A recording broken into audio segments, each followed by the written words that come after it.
Hello and welcome to Encounter. This is the usual IBC Orient Television personality program designed to bring to you notable personalities in the country that have distinguished themselves in their various fields of endeavor. Today we have a special guest. Well, it's a popular face on the screen. I've known him before.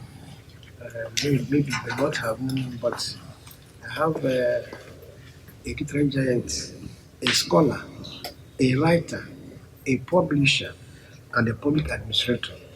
He does consulting work in homeland security, human capital development, and strategic public relations.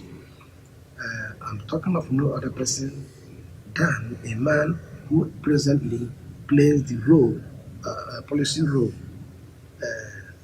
advisory policy role with Governor Ugorji on homeland security and intelligence. Among other books he has written as a literary giant is Securing the Homeland Essence and Security Leadership, Intelligence Analysis and Crisis Management. We have in our studio Dr. Ugorji, Ugorji. Dr. Ugorji, you are welcome to Encounter. Thank you very much. I'm glad to be here. With me to encounter him today is a well-known journalist in the state, a very senior editor with Imo State newspapers, producers of Nigerian Statesman. I'm talking of no other person than Mr. Steve Ugorji. Mr. Ugorji, you are welcome to Encounter. Thank you very much. Dr. Ugorji, let us start this way. What exactly is Imo State Security Organization? Before I get into the details of the Imo State Security Organization, I want to start by observing and paying tribute to those Imonites who have recently lost their lives in the security skirmishes that have happened in the state. We've also had some incidents of visitors and who have fallen victims to the insecurity situations or attacks that we've experienced. And I wish the families all the best as they cope with the losses that we've all encountered. The Imo State Security Organization is Governor Hope Uzodimma's policy-driven vigilante organization set up to address some of the challenges that we currently face in the state. It is an organization that is structured almost in a pyramid form, so to speak. At the base of the pyramid are recruits from the various autonomous communities. And the governor wants to make sure that each autonomous community that has a recognized EZE that wants to participate in the Imo Security Organization will get a chance to do so. So the IMSO, through the governor, has asked for the EZEs to nominate up to 20 people from each autonomous community, which will serve as a pool from which the Imo Security Organization will then draw, recruit, train, and then deploy. From the base of that pyramid, of course, we rise to the local government, where the LGA chairmen are the security chiefs in the local government. But then from there, you rise to 3 zonal headquarters of Imo Security Organization. You have your Kigwe zonal headquarters You have the Olu zonal headquarters, and then you have the Owerri zonal headquarters. And then it tapers off at the top of that pyramid with the central headquarters of the Imo Security Organization. That central entity is now being headed by General Richard Duru, who the governor has recently appointed as the coordinator of the Imo Security Organization. So, in a nutshell, Imo Security Organization is a community-based effort to provide intelligence, to provide information, to provide data, to provide some psychological assurance to all that the government is committed to their security. And it is designed to work with the security agents from the federal government that are currently in the state, the police, of course, being the most important of those federal forces. And then you have, of course, the DSS and civil defense and the army.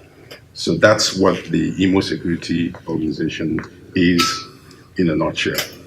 What informed the formation of this Imo Security Organization, moving to the instance before?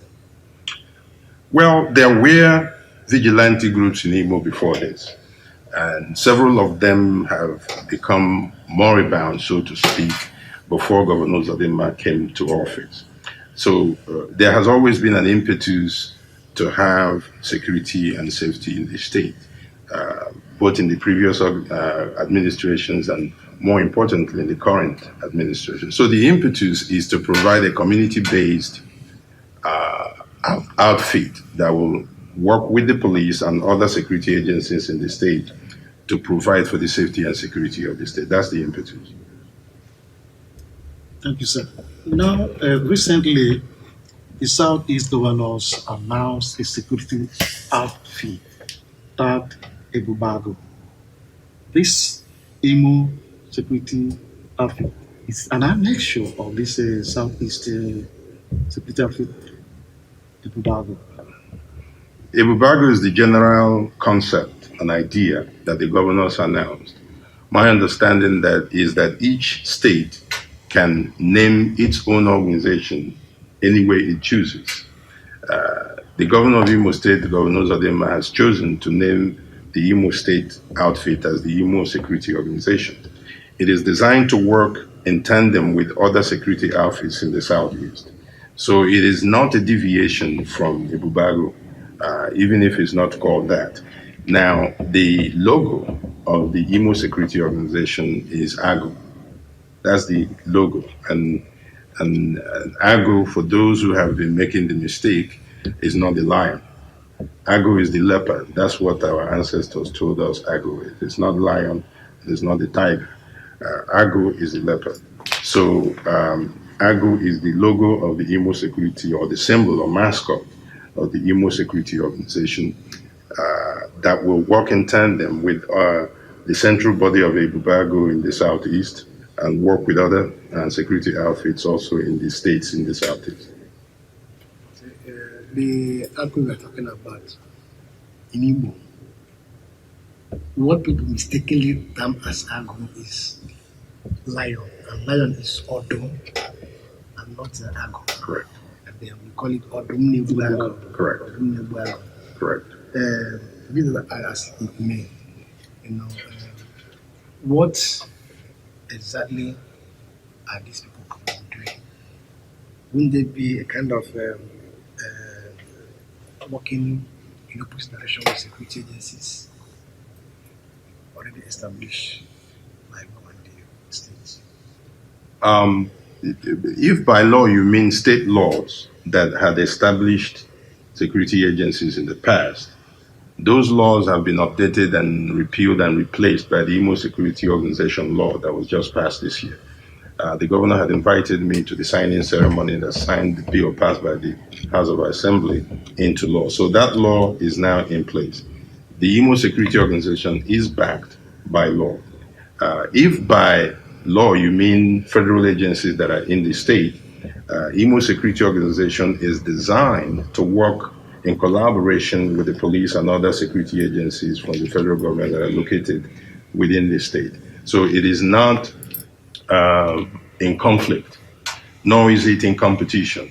with any other outfit that currently operates within the state. And I would emphasize that the governor is eager to have this outfit up and running as quickly as possible. The committee that he set up a central committee to coordinate the implementation of the Imo Security Organization. That committee is chaired by Chief Cosmos Iwu, who is the Secretary to the Government of Imo State.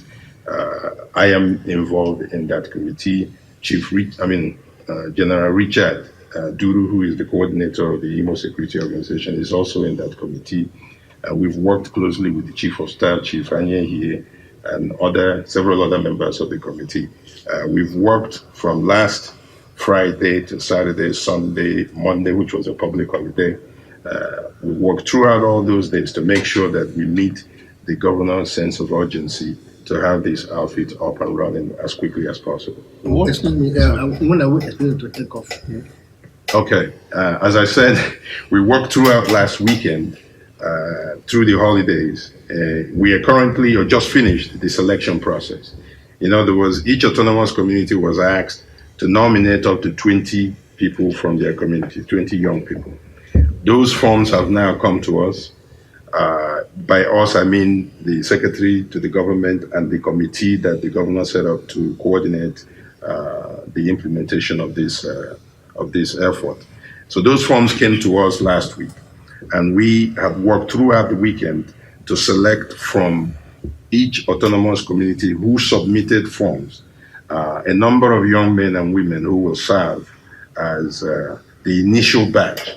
And I do believe that, according to General Duru, that this outfit will be implemented in batches. So the first batch, to your question, the first batch will be, we've just finished the selection.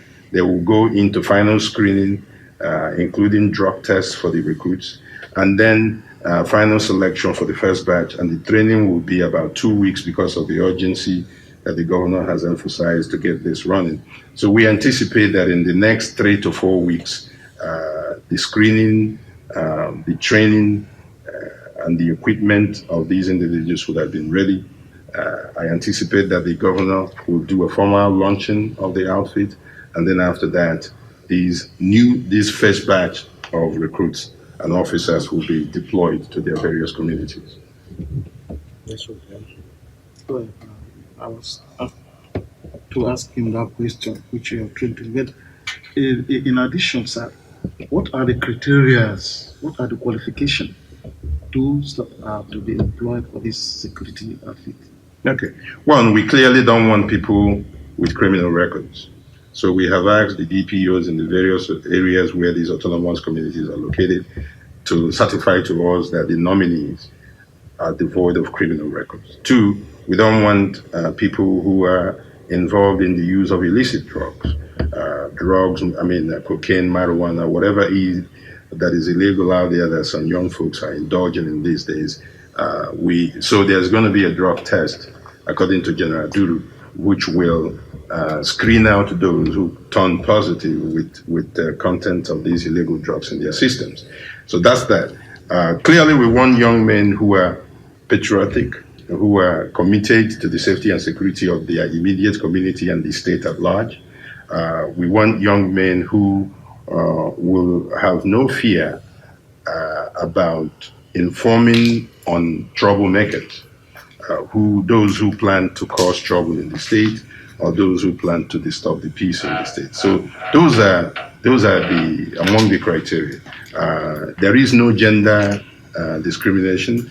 We have selected both men and women, mostly men, of course, and the only other criteria or criterion is that they must be known by their ASAs, meaning that the ASAs must endorse their nominations so that there is an accountability built in there.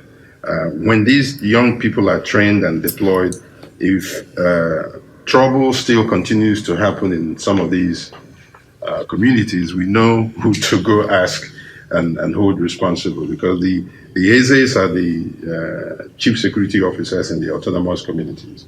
The other thing the governor has done is he established a security council in each autonomous community. The security council is headed by the Eze of each autonomous community, and that council comprises of the PG of the town union of that community. And the town unions know how they select or elect their PGs. And then also there is a youth leader and a woman leader that is part of that security council. So the governor has built in some degree of accountability. If after the training and deployment we continue to see pockets of disturbances, we first hold both the Eze and the Security Council and the Autonomous Community responsible, and to a large degree the local government apparatus also responsible and accountable. Yeah, Dr. Ugorji, you see, Imo State has, from inception, right from 1976 when it was created, down to present day, the most peaceful in the country. And then when people make their money all over the world, they come to Imo State on holidays. Even our neighboring states, Rivers, Anambra, Abia, they all come here to enjoy. Suddenly, and there was a bright land of that peace in the state. From intelligence gathering, what exactly informed this kind of anomaly in the state? That's a very good question. I personally don't believe in accidents, and the events that have taken place in Imo State are not accidents. I think, given the history you just narrated, these events are orchestrated. The events are planned, they are designed, they are executed by people who are organized to cause exactly the kind of disturbance that you refer to. Now, there are various interest groups that one can point to who may have an interest in disturbance of peace in Imo State. But I will say to you that these attacks are not accidental. There are clearly there are pockets of agitation in regarding insurgents within the area. There's no doubt about that. That insurgency or that pockets of agitation has been surrounded around or anchored around perceptions or views of injustice, of lack of equity in the federal unit itself, surrounding, and also the issue of representation of our people in various aspects of Nigeria's economy and political architecture, right? So we know that there is a pocket of that, but that pocket has largely been nonviolent. That pocket has largely been nonviolent. There is some evidence that some parts of that pocket are beginning to morph into aggressive, militant, and in some cases, violent option in pursuit of their grievances. Now, there are also political gladiators in Imo. I want you to know that these attacks began right around when Governor Zodimma was celebrating his 1-year anniversary in office. He had invited several dignitaries from around the country to come commission one project or another. It was within that period that we began to see this concerted effort to cause disturbances in the state. So there are clearly those who do not want to see him celebrate any accomplishments or achievements peacefully. And to some degree, there is some element of that sponsoring and organizing of disturbances surrounding the incumbent governor. To some degree, as much as all of us in Imo State have been victims of the anxieties that are generated by these disturbances, our governor himself have also been a victim. He's been targeted. Even his own personal home has also been targeted. So you have a governor who is not just administering the state, but who also shares the pains that we've all and the anxieties that we've all experienced in the state as a result of these organized efforts to disturb the peace in the state. So you have someone who not only has experienced these things himself, but has a great degree of compassion for everyone who is going or who had gone through that experience. I will say to you, however, that things are coming back uh, to normalcy to some degree. There is still a lot of work to be done, but we are gradually moving back to what the Imo state that we used to know. Yes, you already pointed out things are really coming back gradually to normal. But at the same time, uh, what steps are you taking to ensure that there's no repeat of the ugly incidents? We don't want it anymore. We don't want that. Well, there are several things. One, the governor has begun um, having stakeholder meetings with every local government and with several stakeholders and leaders in Imo State. Okay, so there is a level of consultation and conversation that needs to take place among the stakeholders in Imo State because security, as you know, is everybody's business. It's not just the business of the governor. So we have leaders in Imo who do not need the permission or the invitation of the governor to condemn activities that are going on in Imo State. Every leader that is worth his or her salt in Imo State, the moment an attack or violence has taken place and there's been disturbance of the peace and there's been destruction of life and property, every leader that is worth his salt should go out and condemn the act itself. We'll worry about the motivations behind the acts later on, but there cannot be leaders in Imo State who do not go out and condemn activities of violence and insecurity in the state, thinking that insecurity somehow uh, is bad for the governor and maybe good for them politically. We cannot politicize insecurity. If we don't take care of the security issues, sooner or later, it will engulf all of us, opposition and government. And that is why the governor is eager to have Imo Security Organization up and running as quickly as possible. Apart from the work that they will do, there is a need to let our people know that the governor is committed to their safety and security, and the deployment, eventual deployment of these officers soon will help make that case and pass on that message. I think by this, your knowledge has increased, your experience has increased, having been in the United States and then learn a lot about homeland security. Now, so how do you compare what you have seen, what you have seen recently with America, where you came back from? Well, security challenges and concerns are common in every society. The nature of the challenges may be different, but America is also dealing with its own issues of violent agitation. The most recent, well, the most recent one that got the international attention was the attack on the capital of Washington, D.C., surrounding the last election, when insurgents, armed in some cases, went up to Capitol Hill, tried to seize Congress and prevent the certification of Joe Biden as the next president of the United States. So we saw that happen in all places, of all places for it to happen in America. And America is trying, doing what it can to deal with the consequences of that attack and make sure that it doesn't happen again. There is also organized crime that you find in every society, including Nigeria and the United States.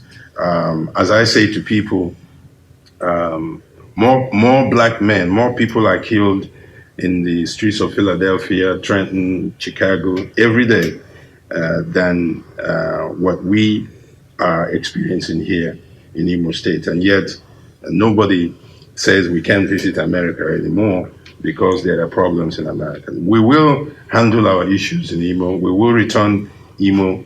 The governor will return Imo to its original peaceful nature. But the challenges are not insurmountable, and the governor is taking several steps to move in the direction of returning us to normalcy.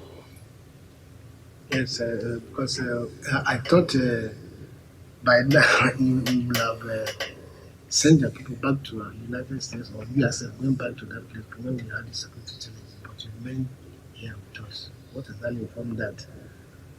Well, what informed that is that those who are committed to public service should not cut and run. That we should stick it out to make sure that the environment returns to a place where the governor can continue with his work of shared prosperity in the state. So, yeah, I have received calls from concerned friends and family who thought that maybe I should return. And my response is, what would that say of all of us if I returned? I am no more important than the ordinary citizens on the streets of Owerri and Mbise and elsewhere who have to go through this anxiety, who don't have anywhere to escape to, so to speak. So those who are committed to public services should stick it out and make sure that the public understands that we share in the same anxiety. I have never had a need in Imo to cover my plate numbers. The state had assigned me a vehicle. I've never had a need to cover the plate numbers because of the fears. That doesn't mean I go out and tempt fate, but it means that ndị Igbo si na ihe ahụ na-atụ ụjọ na mkpa na ọma bidowere ya. Now, the other thing I do want to say, however, in response to your question, for me, who had lived and studied and worked in the US for some 30 years, I can tell you, sir, that there is no other place in the world where I feel the full completeness of my humanity than when I'm in Imo State. There's no other place in the world where my dignity, my human dignity as a black man, as an African, as a Nigerian, as an Igbo, where I feel it complete than I feel when I am in Imo State. Okay, so Imo State is my father's land. If it is boiling, then I need to be here to help bring that boiling back to normalcy. Imo is back to being safe, and I invite everybody, including my family in the US, to come and visit. Yes, Honorable, I want to hear from you the message you have for Imo people, because we are here now talking. There are still people in the hinterland that are still fidgety. Assuming that what government is talking or what they're doing is fake, they are not real. Because most people do not sleep fine again at night. So they are still fidgety. They are still afraid. So what message do you have for Imo people? The message I have for them is that help is on the way. Help is on the way in the form of Imo Security Organization. And the other message I have for them is that there is also great hope in Imo. I mean that both literally and figuratively. The governor is committed to their safety and security, and that we are doing everything with both hard power and soft power to mitigate the challenges we face. As I said to you earlier, the anxiety that you speak to in the various communities, all of us in government feel the same anxiety, if not more, because there is a special targeting of security outfits and government officials. You don't get any higher than the governor's house in terms of targeting government officials, which has taken place. So you have a governor who has compassion has empathy for the kind of anxiety that you're speaking to. Now, the other thing, though, consistent with this idea that security is everybody's business, we know for a fact that these activities that have caused mayhem within the state in the recent past are organized in certain communities. These guys, these agitations or these violent aspect of these agitations, they don't fall from the sky. They are organized within certain pockets, certain communities in the state. And so we say to all citizens, to the extent that we are all concerned about security, that if you see something, if you hear something, you tell the security officers. You inform the security officers, because if you keep quiet and whatever it is germinates and then begins to consume not just the state, but your own immediate community, then by then it's too late. If you see something or hear something, tell security organizations. Now, a second aspect of that is we know for a fact, as I mentioned earlier, there are some of our young brothers and sisters, what the governor calls some of our homeboys, who are behind some of the violent agitations. And I do want to separate the violent agitation over perceived and real issues of justice and inequity in the country. There is a difference between violent agitation for those causes and non-violent agitation for those causes. I come from the civil rights tradition of America. I've been involved in the American civil rights movement for over 30 years. And history tells us, even in America, as African Americans have sought to emancipate themselves, to get freedom and civil liberties and human rights, that nonviolence, as articulated by the likes of Martin Luther King, have yielded the most lasting results in the pursuit and the struggle for human dignity among African Americans. Those who have taken up arms, even within that milieu of struggle, I speak, for instance, about the Black Panthers, who may have done some community good, but in the pursuit of their actions use violence. They have never really gotten lasting results in their violent agitation. So I say to our brothers, and I think the governor himself has acknowledged there are issues of injustice and inequity. He has acknowledged that there are some of our brothers and sisters, if not all of us, who may feel a sense of second-class citizenship, and the governor doesn't want that to be our fate in the Nigerian nation. So there are legitimate agitations for justice and inequity that can be pursued by conversations, by discussions, and in a non-violent way or non-violent ways. But the minute you take up arms, against a sovereignty, you invite a response from that sovereignty. You do. Because one of the responsibilities of a nation state is to protect jealously its sovereignty. So when you challenge the sovereignty of a state, a nation state, and you take up arms in doing that, then the state will respond.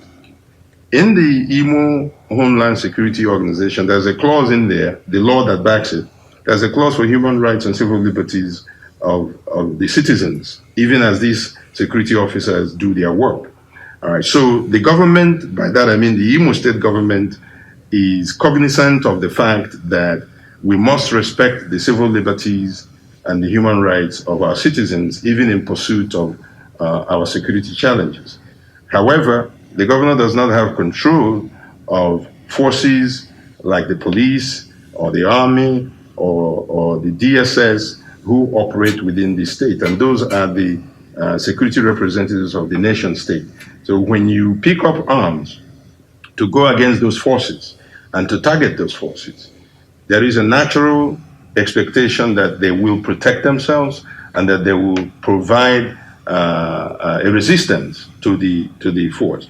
So we say to our young people, many of us share in the grievances of injustice and inequity that you find in the political architecture of Nigeria. Okay, we share in that, but we say there is a better way. There is a better way to get to where we are going. There is time and years ahead of us that we can dedicate to peaceful discussions and negotiations to get the things that they feel aggrieved about. But violent agitation must be discouraged. All our leaders must speak with one voice to say violent agitation, no matter how justified you feel your cause is, violent agitations will attract the response of the sovereign state, and sometimes you find collateral damages in that effort. And once again, I want to say to those who have lost loved ones, those security outfits who have lost officers in these encounters, our heart is with them. We wish that the God we all serve take their souls and have their souls rest in peace. We wish the families all the best in coping with the loss that they have all encountered. And I want to assure them that Governor Hope Uzodinma, apart from being a strong leader, is also a compassionate leader. He has made efforts behind the scene to make sure that those who lost loved ones by collateral damage, so to speak, in the struggle, in the fight against insecurity, that those families know that they have a government that cares, and that but the first step is for us to prevent those violent encounters to begin with. If you don't judge not, this is a counter. We are transmitting on chapter 59 and on Starter Channel 113. Our guest has been Dr.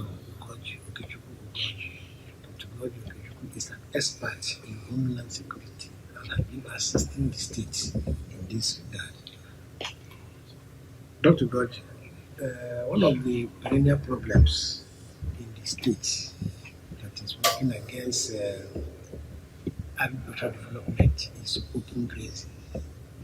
And then recently, the Southeast governors met with federal government delegation and agreed that they must continue to implement the ban on open grazing. So how is the state going to do this? What role will the Imo Security Organization play in the implementation of the plan against open grazing in the state? That question, in terms of the role of the Imo Security Organization with respect to open grazing, that question I would defer to General Duru, who is the coordinator of the Imo Security Organization, and also ultimately to the governor. But in general commentary, we have identified the clashes between herdsmen and farmers as one of the security challenges in the state. There's no doubt about that. And to the extent that open grazing has been a source of that conflict, then I do believe that there is some general understanding, especially in the South, that whatever brings about conflict, we need to find a way to change it, essentially. There are modern ways, clearly, of animal husbandry that does not necessarily put farmers and herders in conflict. And we must explore those modern ways. And even where there are herders who have found ways over the years to still graze without having conflict, because this conflict issue at least has gotten to the degree that it has recently, is a recent phenomenon. There's been herders amongst us for decades, and you didn't have these conflicts. So something else may very well be fueling the conflicts. And part of the explanation is that you now currently have herders who are coming in from outside the country, who do not have the decades long relationship that the herders that have been amongst us here have with local people.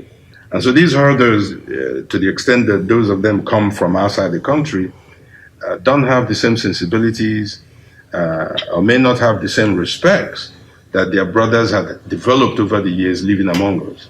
So I think that's part of the of the issue regarding herders and farmers. But in terms of whether the Imo State Security Organization has any role to play in that relationship, that's going to be up to the coordinator of that security outfit in discussion with the stakeholders in the state to figure out what role the Imo State Security Organization will play in that.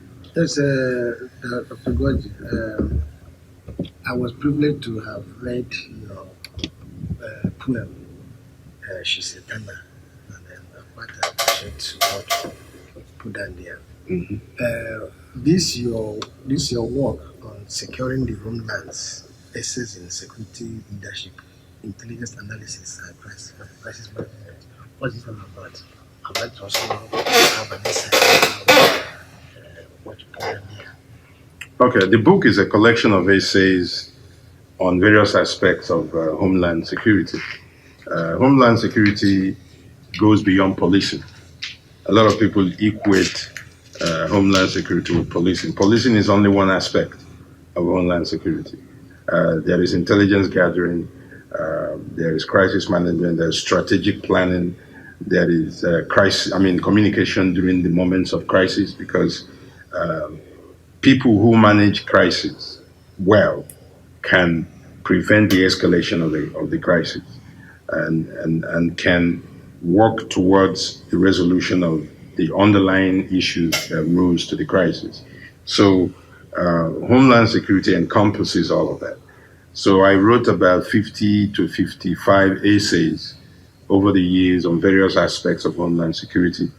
And that was part of my graduate degree or master's degree in Homeland Security with George Washington University. So I collated those essays and put them together as a book. That's what Securing the Homeland collection of essays is.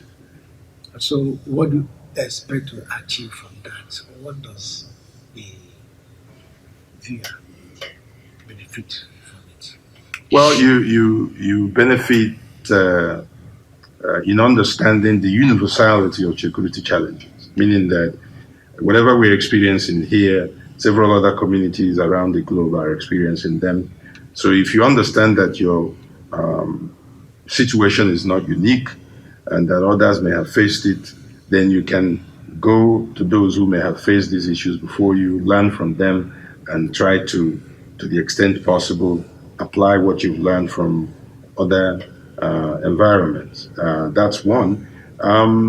Again, security leadership does not happen by accident. There is a skill set to it. There's a knowledge base to it. And this book helps provide some knowledge base and some the development of skill sets surrounding the works of Homeland Security. And of course, you have intelligence as a pivotal and important aspect of keeping the peace or keeping the homeland safe. And essentially, intelligence is the analyzed version of information and data. So when you collect data and information from various sources, including human sources, then you put them together and begin to make sense of the information and data, which then informs policymakers who have to now do or take on policies or plan programs to address those issues. So those are the kind of things that you find treated as essays in the book. So, sir, this book now, is it meant for everybody or a particular set of people? Well, I think it's mainly designed for operatives in the security realm, but I think it's also good for general reading to understand how the security organizations do their work.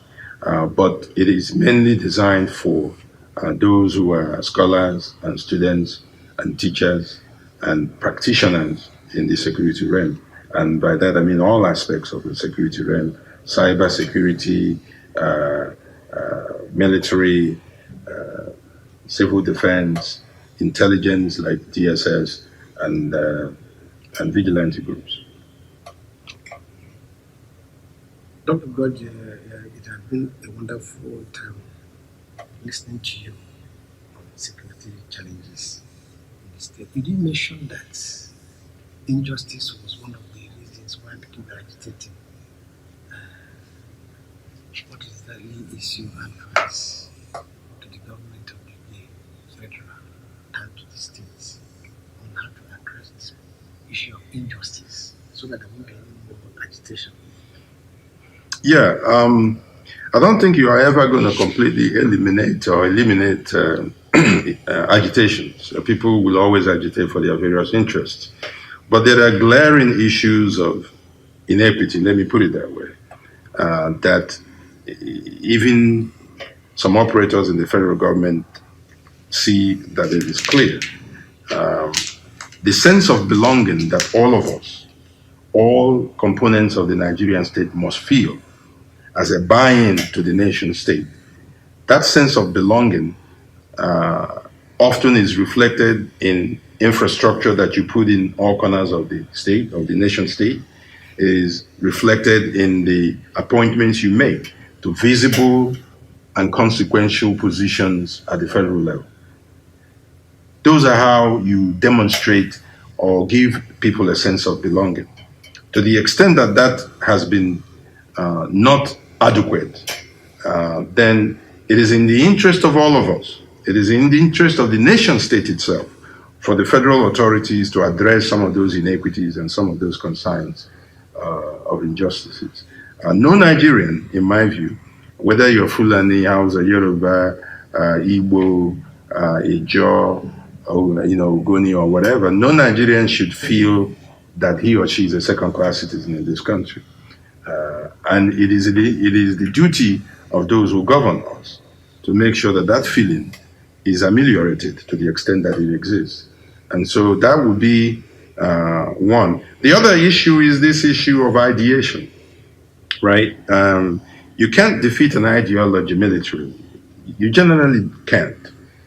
An ideology or a potent ideology has to be met on the ideation front, meaning that those who have been agitating in particular ways have monopolized the propaganda realm without the state, and by the state I mean both the state, the 36 states and the federal government and the federal government, without them investing in a different narrative on the ideation front. And when you cede the ideation front to insurgents, then their message becomes the message that permeates without any challenge.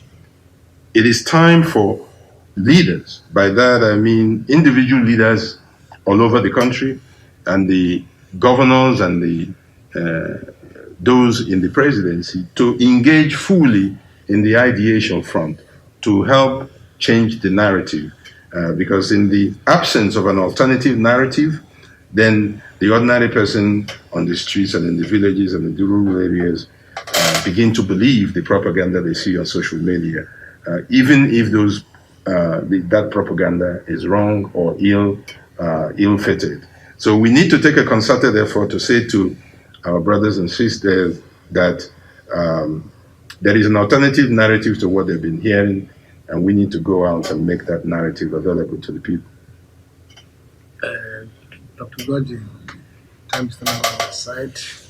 We want to wrap it up right now, but I would like you to give some advice to the people of the state, to the government, and to the media, especially those who are spreading propaganda to the social media. Yeah, thank you for that question. It's a very important one. The security of all of us belongs to all of us. Like I said, there are people who revel in misinformation and in chaos. There are people who thrive in chaos. There are people who like to see burning houses, right? Regardless of what who is in the building burning. They just love to see burning houses.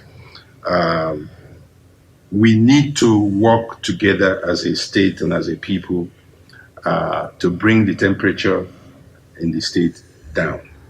That's what we need to do, and the people will find in the Governor Hope Uzodinma, a willing partner in returning the state to its moments of glory in terms of peaceful coexistence. And to our leaders, there are reasons why some people are called leaders. In moments of crisis, in moments of difficulty, leaders are supposed to rally around each other regardless of political affiliation, regardless of religious affiliation, or even denominational affiliation. We are supposed to rally together.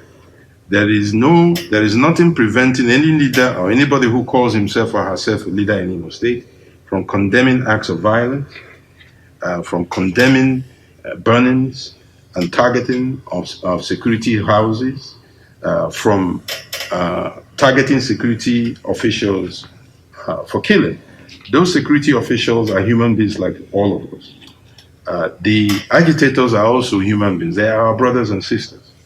Whatever we can do to save life, we should do on both sides. The security officers have families as well. They have children. If they don't go home because of serving their state or their nation, and someone else caused that death, it is not good for that particular family. So we must do what we can to bring the temperature down. The leaders in the state have a responsibility to that.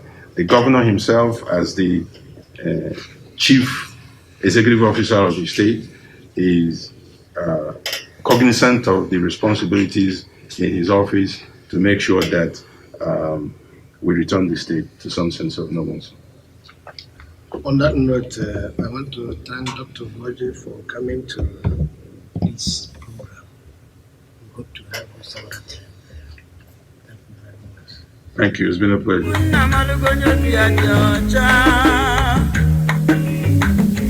Ogalanya choro kogwenye mbili, ogalanya choro kogwenye lieni.